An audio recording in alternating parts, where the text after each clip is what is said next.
So you just started this warehouse job. You haven't made any friends yet. So every day when it hits 12, you always go to your car, you start the engine, you sit there in the parking lot all by yourself and start watching Netflix. And no, you're not chilling, because chilling in your car at work in the middle of the day, that's just strange. Don't be doing that.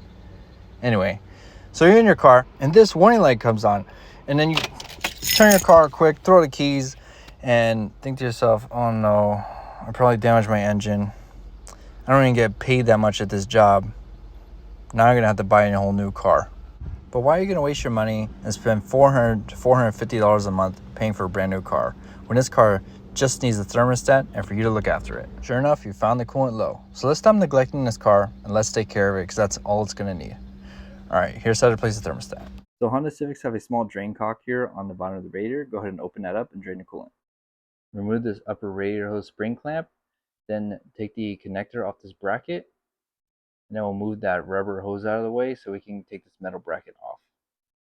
Keep in mind, rubber coolant hoses do not like to come off easily, so if you have a hose removal tool and WD-40, this will come off like cake.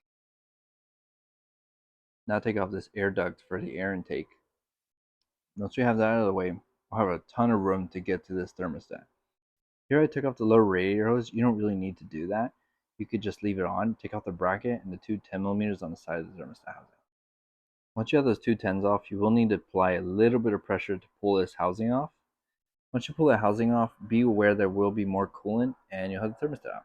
So just go ahead and let that nasty yellow coolant drip out, and then I would like to put in blue Honda factory coolant, but that's up to you. Always try to use factory parts when you can. Here's the new factory thermostat. Also, please like and subscribe if this video is helping you out.